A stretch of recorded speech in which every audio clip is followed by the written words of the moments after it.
Hello everyone. Hello ma'am. तो आज की गतिविधि है कहानी। आज हम सुनेंगे खरगोश और कछुए की कहानी। ठीक है बच्चों? ठीक है मैम। क्या आप तैयार हैं? Yes ma'am. चलो। एक जंगल में आप लोग मत बोलो, मैं ही सुनाती हूँ, आपको बस सुनना है। अगर आपका कोई सवाल हो तो आप वो पूछ सकते हो, ठीक है? एक जंगल में खरगोश व कछुआ रहते थे। एक जंगल में खरगोश व कछुआ रहते थे।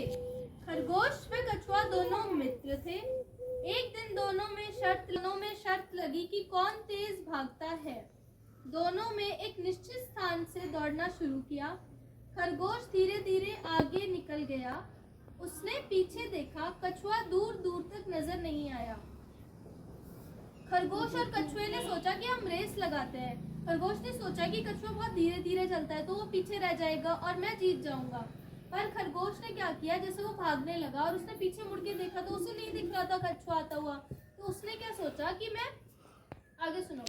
खरगोश पेड़ के नीचे आराम करने लगा, परंतु कछुआ चलता रहा। उसने सोचा कि मैं पेड़ के नीचे थोड़ी देर सो जाता हूँ ताकि कछुआ तब तक आएगा और जब वो यहाँ तक आएगा तब मैं आगे भाग जाऊंगा। पर जैसे ही खरगोश सोया और उसको सोते सोते पता नहीं चला कि कब कछुआ आगे चला गया और वो सोता ही रह गया। जब खरगोश की नींद, कछुआ अपने निश्चित स्थान पर पहुंच चुका था। इस प्रकार कछुआ जीत गया। तो इस कहानी में क्या हुआ कि जब दोनों की रेस हुई तो खरगोश ने सोचा कि मैं तो बहुत तेज भागता हूँ तो मैं तो जीत ही जाऊंगा। तो वो थोड़ी देर के लिए सो गया और सोते सोते उसे पता नहीं चला कि वो कब तक सो गया और फिर वो सोता ही रहा। कछुआ जो कि बहुत धीरे धीरे चलकर जा रहा था तो उसने अपनी रेस पूरी करी और जब खरगोश की नींद खुली तो उसे पता चला कि कछुआ ये रेस जीत चुका है। तो इस कहानी से हमें शिक्षा मिलती है कि हमें कभी भी घमंड नहीं करना चाहिए। जो खरगोश था उसने घमंड किया कि मैं तेज भागता हूँ और मैं ये रेस तो जीत जाऊंगा, तो उसके घमंड के कारण वो जो रेस थी वो हार गया और उसकी हार हो गई। तो हमारे जीवन में हमें ये सीखना चाहिए कि हमें कभी भी किसी भी बात का घमंड नहीं करना चाहिए, क्योंकि घमंड करने से किसी का निश्चय नहीं हुआ, सबका अनिष्ट ही हुआ है।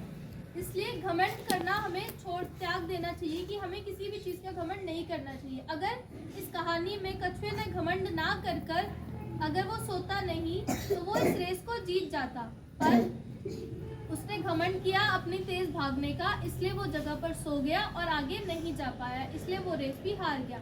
वैसे ही अपने जीवन में भी हमें इसे अपनाना चाहिए। जैसे आप लोग भी सोचते हो कि हमें पढ़ाई में सब याद हो गया, पर आपको नहीं होता। फिर जैसे टेस्ट आता है, टेस्ट में आपको कुछ याद नहीं हो पाता और आपके नंबर कम आते हैं। इसलिए कभी भी ये घमंड नहीं करना चाहिए कि हमें सब कुछ आता है, हम नहीं करेंगे हमारे नंबर आ जाएंगे। ऐसा नहीं होता।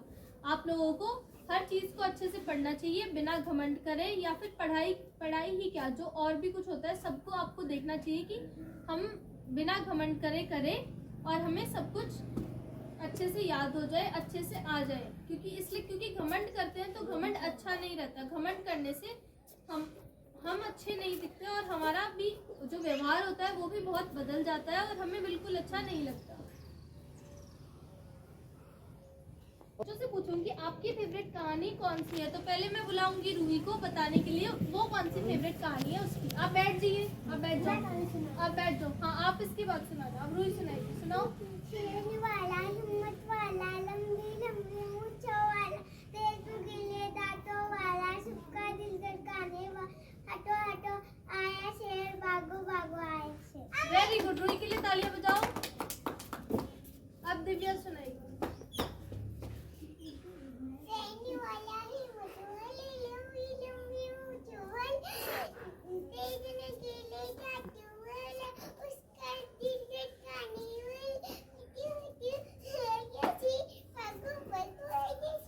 वेरी गुड, तालियां। अब कौन सुनाना चाहेगा? जिया आ जाओ। सेम नहीं बोलनी, ये तो बहुत बार होगी। दूसरी हाँ, जिया सुनाई। तेरी हो गई ना, सबकी बारी आनी चाहिए ना, सबकी बारी आनी चाहिए। जिया सुनाएगी, अब सुनाओ। मछली जल की रानी है, जीवन उसका पानी है, हाथ लगाओ तो डर जाएगी, बाहर निकालो तो जिया ने बहुत अच्छी सुनाई। अब परविंदर सुनाएगा। मछली जल की रानी है, जीवन का पानी है।